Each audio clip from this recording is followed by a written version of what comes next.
Hey, it's Monday morning, video follow through. We're going on a mission this week. In fact, I like to say that we're always on a mission. And yet what we do is we say, okay, we have regular life and then mission trips, right? Going to a foreign country and we see people on social media getting ready for a mission trip, or maybe we see the pictures from that mission trip. And one of the things you never see is somebody saying, you know what, we're ready to go, we're going down to South America, and we just know that we're gonna get thrown in jail. I've yet to see that post. You know what I mean? And people all excited about it. Now, Paul, today in the text we're going to look at, which is in Acts chapter 20, verse 22.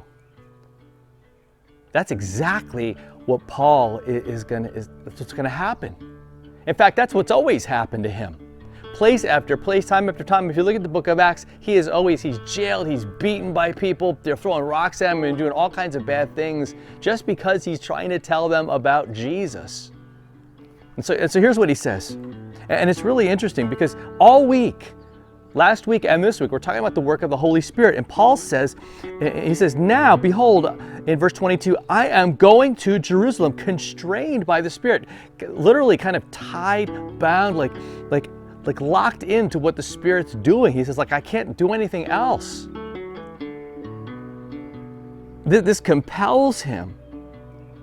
And he says, I don't know what's going to happen to me there, except in verse 23, he says that the Holy Spirit testifies to me. So the Lord is saying, look, here's kind of what's going to happen.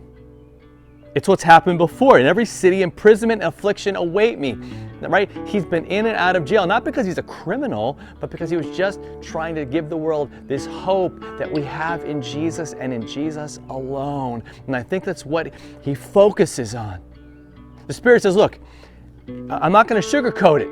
He says it to us. Like Jesus even said, he said, you're going to have trouble in the world, but I've overcome the world. He says there's something greater than even the worst that could happen to you. And that is this life that he gives. That is this freedom that he gives.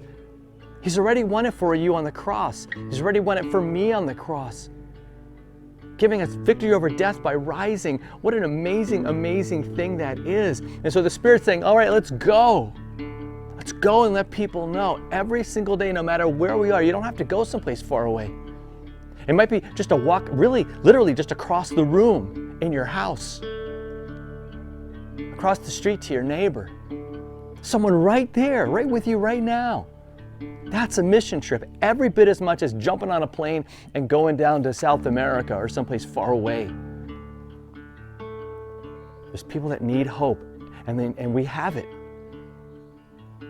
And yes, it's not always going to be easy. In fact, some people will reject us. Some people might even flat out persecute us. I mean, we're living in a world that seems to be getting worse.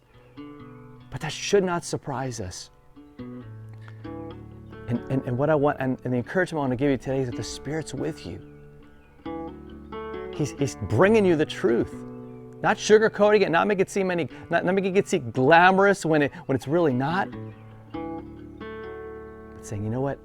We get to tell people about Him. We get to tell people the truth about Jesus. All right, so let's do that today, and we'll see you tomorrow for another video follow through.